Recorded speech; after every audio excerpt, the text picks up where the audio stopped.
Número de pessoas que buscavam por emprego há 2 anos ou mais foi o mais baixo dos últimos 10 anos, com destaque para o Rio de Janeiro e Rio Grande do Norte. E você vai ver também. Busca por fugitivos de penitenciária de Mossoró chegou ao 3º dia e Ministério da Justiça anunciou prorrogação de restrições em presídios federais. Criminosos usam páginas parecidas com as originais para aplicar golpes do leilão da Receita Federal. No Peru, agentes da polícia se aproveitam de datas temáticas para se disfarçar e prender criminosos em flagrante. Governo federal lançou o FIES Social, que vai custear 100% do ensino em instituição particular a estudantes de baixa renda. Tudo isso e mais você confere agora no Jornal das 18h30.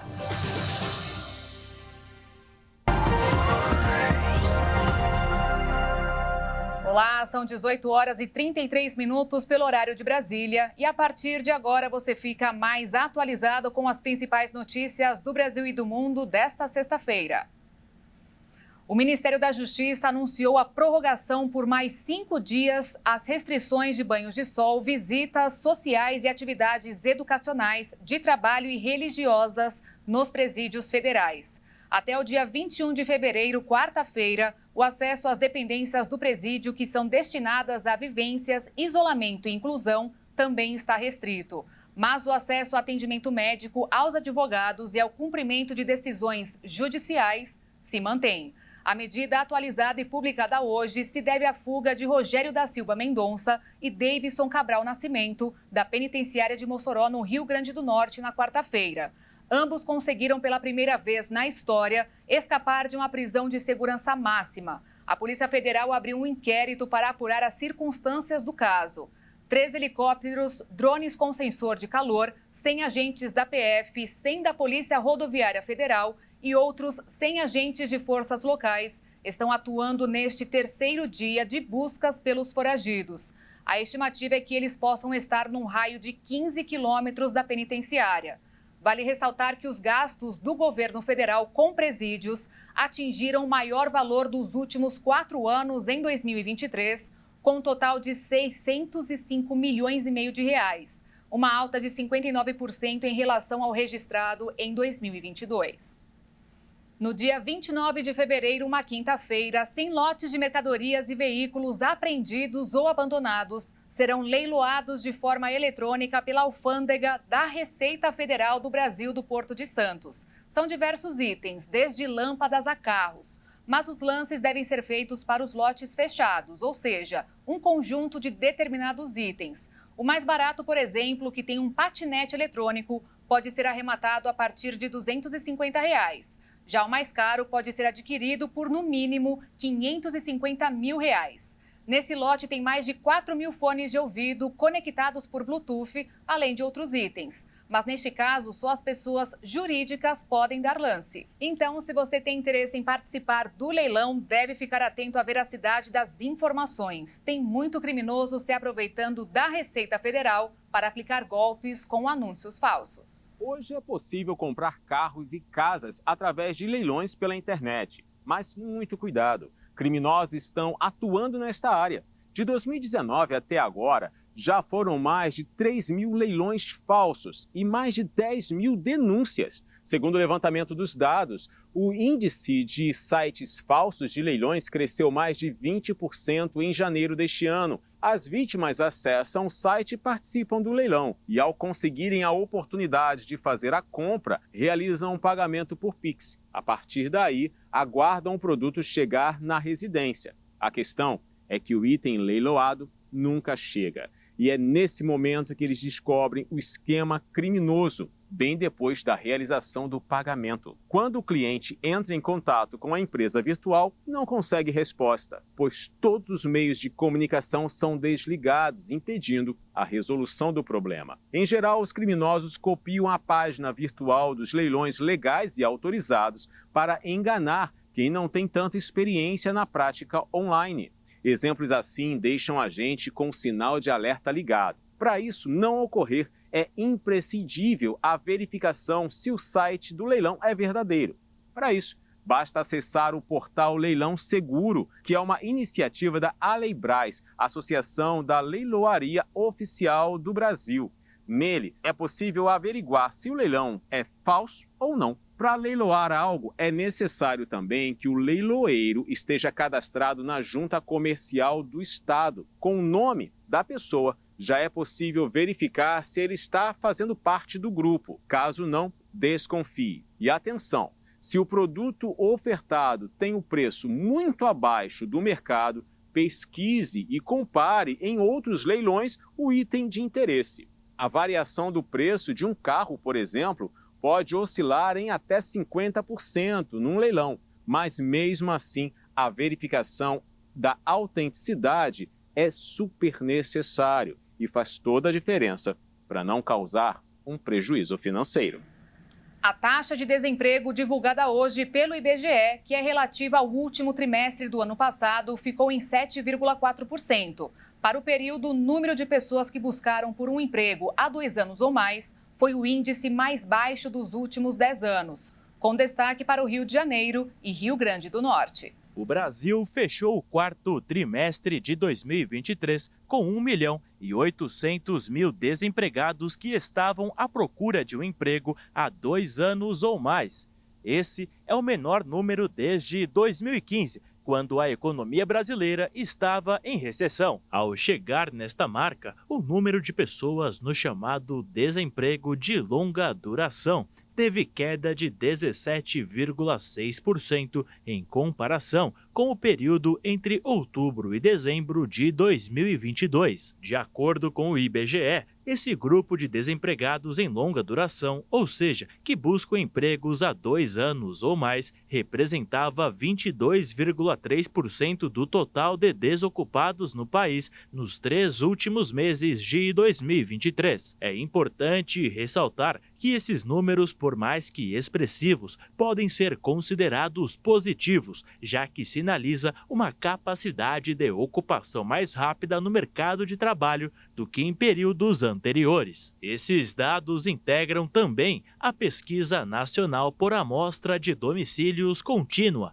cuja série histórica teve início em 2012. Dos mais de 8 milhões de brasileiros desempregados no período entre outubro e dezembro do ano passado, pouco menos da metade estava à procura de um trabalho no período de um mês a mais de um ano. Vale ressaltar que esse grupo é o mais representativo entre os desocupados. As micro e pequenas empresas alavancaram o aumento na geração de empregos no Brasil e foram responsáveis por 8 a cada 10 trabalhadores contratados no país. O setor de serviços foi o responsável pelo maior volume de contratações. Estar sempre com as unhas bem feitas. Qual mulher que não gosta destes detalhes, não é mesmo? Uma mão bem cuidada eleva a autoestima, e foi assim que a Pamela começou a exercer, ainda no começo da juventude, a função de manicure. Os anos passaram e ela aceitou o desafio de se tornar profissional e hoje é especialista em alongamento. Quando você se torna um empreendedor, um microempreendedor no meu caso, as coisas mudam. Eu tive que ter uma postura mais profissional, eu tive que entender mais sobre o meu financeiro, entender sobre a minha postura com o cliente, o tratamento com o cliente. Tive que estudar sobre o que eu vendia também, estudar sobre marketing. Então muda muita coisa, né? Você sair da informalidade e se tornar uma pessoa formal. Estar regularizada fez com que a Pamela pudesse, além de proporcionar ajustes nos atendimentos, como ter um estúdio, oferecer às clientes melhores produtos, também aproveitar benefícios, como, por exemplo, poder contribuir com o INSS, Instituto Nacional do Seguro Social. Porque quando você trabalha em uma empresa, toda a parte burocrática é da empresa. Agora, quando você vai sozinho para o mundo, aí as coisas são bem diferentes. Então, a sua postura muda, a responsabilidade é bem maior. As micro e pequenas empresas correspondem a 80% dos empregos gerados no Brasil no acumulado de 2023. Durante todo o ano foram contratadas 1.200.000 pessoas e o setor de serviços liderou o ranking com 641.000 novas vagas. A Pamela e outros tantos microempreendedores brasileiros são parte destes números que foram computados através de uma pesquisa pesquisa feita entre o SEBRAE, Serviço Brasileiro de Apoio às Micro e Pequenas Empresas, e o CAGED, Cadastro Geral de Empregados e Desempregados. Em Mato Grosso do Sul, ainda de acordo com o estudo, 71% dos empregos gerados no acumulado do ano passado foram através de micro ou pequenos empreendedores. As micro e pequenas empresas estão aí com destaque a nível de Brasil de uma geração de empregos de 80% comparado a outros negócios, né? E aí a gente tem a seguido as médias e grandes empresas com 14% e 15% em média, e as indústrias com o restante do percentual. Então, sim, as micro e pequenas empresas elas têm uma grande geração de empregabilidade mesmo na nossa comunidade e na sociedade. E depois do intervalo você vai ver, regra de eficiência energética de geladeiras vai ficar mais rígida e tirar alguns modelos das lojas. E ainda, no Peru, agentes da polícia se aproveitam de datas temáticas para se disfarçar e prender criminosos em flagrante. Nós voltamos já já.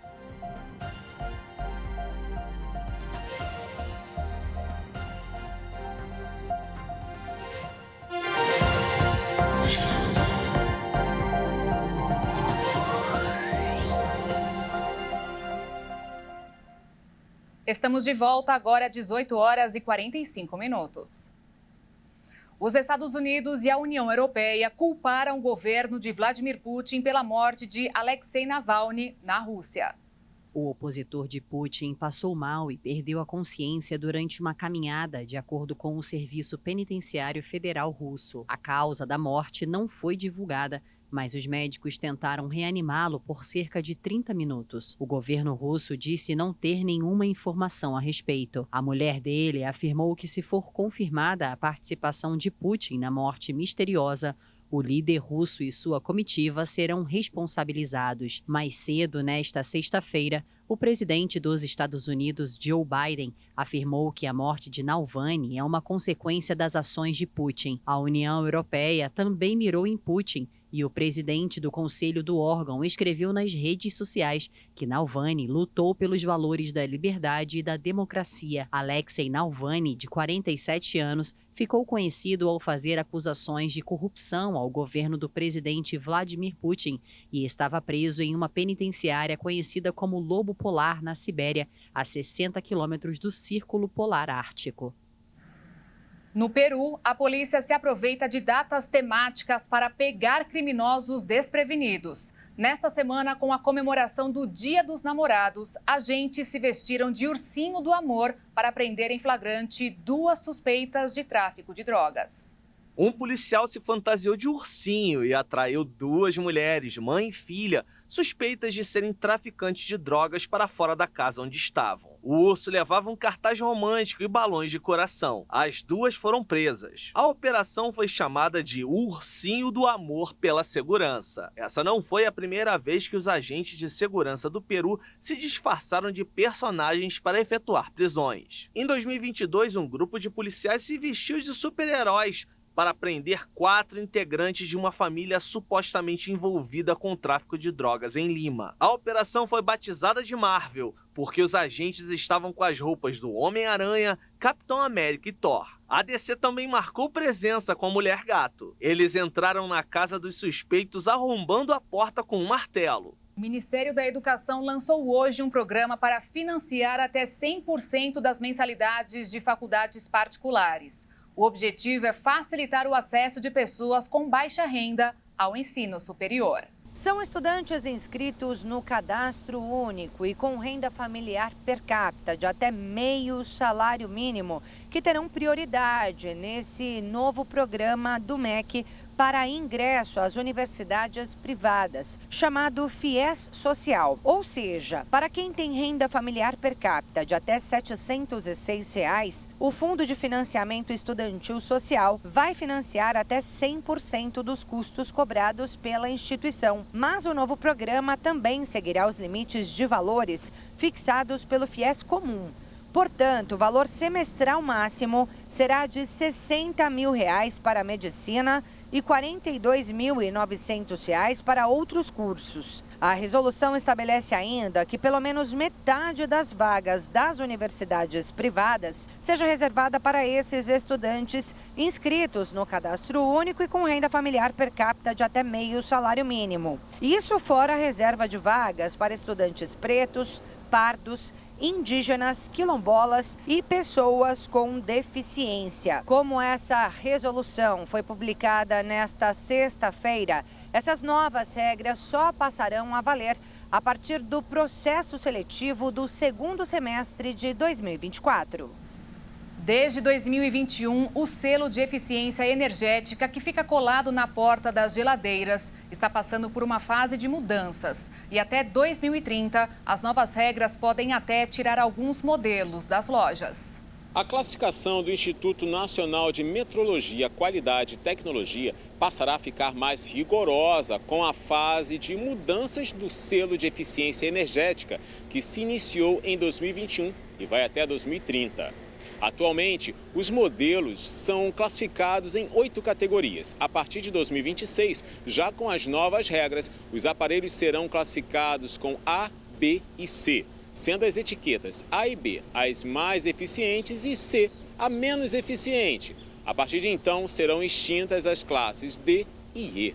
A mudança das regras foi discutida pelo Inmetro em parceria com as fabricantes de geladeiras e freezers, representados pela Associação Nacional de Fabricantes de Produtos Eletroeletrônicos. O objetivo das alterações é deixar a conta de luz mais barata para o consumidor. Mesmo com a classificação mais rígida, com a economia nas contas, os fabricantes alegaram que não devem aumentar os preços dos refrigeradores. Com as novas regras, os 8 modelos sairão das lojas. Entretanto, poderão ser fabricados neste ano e vendidos até 2026. E chegou a hora de falarmos sobre esporte aqui no Jornal das 18h30 desta sexta-feira. E quem vai trazer mais informações é o Leonardo Félix. Boa noite, Léo. Tudo bem com você? Tudo bem, graças a Deus, Beatriz. Boa noite para você e para todo mundo que acompanha a gente. 9 clubes da elite do futebol nacional pediram à CBF que o Brasileirão seja paralisado durante a Copa América. A proposta foi elaborada e encaminhada à CBF pelo Atlético Paranaense, Atlético Mineiro, Botafogo, RB Bragantino, Flamengo, Fluminense, Palmeiras, São Paulo e Vasco.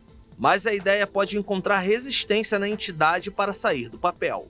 Pelo texto enviado pelos clubes à Confederação, as oitavas e quartas de final da Copa do Brasil seriam antecipadas para o período durante a Copa América, entre 20 de junho e 14 de julho, mas a decisão do torneio passaria para os dias 11 e 15 de dezembro, após o fim do Brasileirão. Mas se um time brasileiro ganhar a Libertadores, vai se classificar para a Copa Intercontinental, nova versão do Mundial de Clubes da FIFA, que será disputada em dezembro. Se esta mesma equipe também for finalista da Copa do Brasil, haverá conflito de datas. Além disso, o adiamento da final da Copa do Brasil esticaria as férias das equipes que disputarem a decisão do torneio até meados de janeiro, o que atrasaria o início da temporada 2025.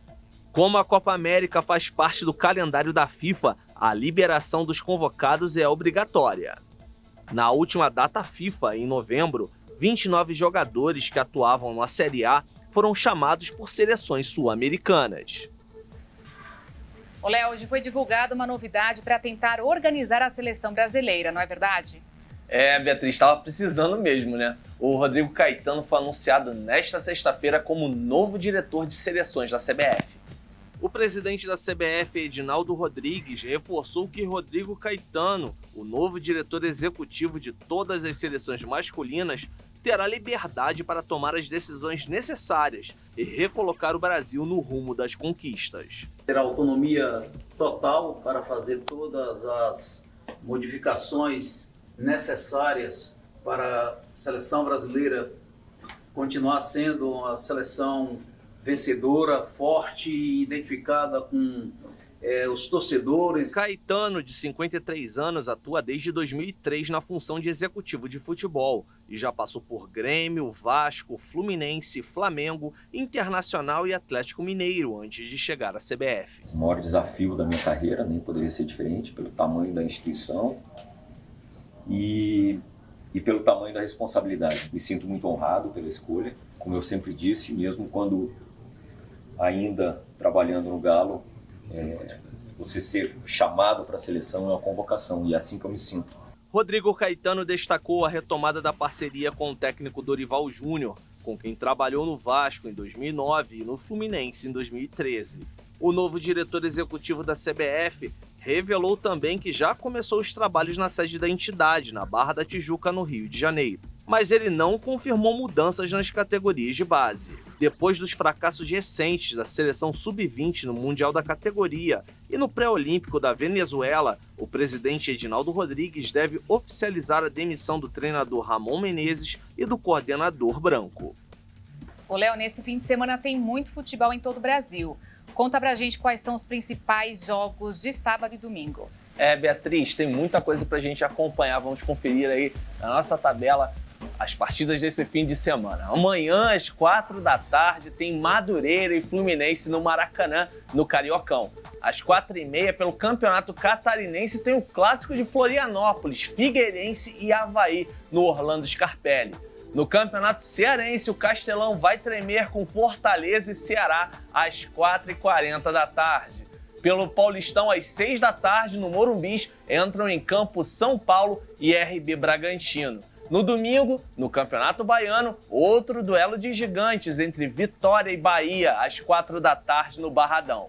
No mesmo horário, pelo Paulistão, o Santos encara o Novo Horizontino na Vila Belmiro. Também às 4, Botafogo e Vasco se enfrentam no Newton Santos, no Campeonato Carioca. E às 6 da tarde, em Barueri, imperdível, hein? Palmeiras e Corinthians no Paulistão. E olha só, a gente acabou de ser anunciado um pacotão de reforços aí do Corinthians. Mais cedo, o lateral direito Matheus França, que veio do Flamengo, foi confirmado finalmente. O meia Igor Coronado tinha chegado pela manhã para efetuar exames, assinou contrato. E também agora, no fim da tarde, o atacante Pedro Henrique, que veio do Internacional. Novidades aí para a torcida do Timão, Beatriz. Eu fico por aqui. Uma boa noite para todos. Com você. Muito obrigada pela sua participação e informações, Léo. Um ótimo final de semana para você. E eu fico por aqui com mais uma edição do Jornal da 18h30 desta sexta-feira. Agradeço a sua companhia. Mais informações você acompanha às 10 da noite comigo e Alexandre Jaqueto. Uma ótima noite para você. Tchau.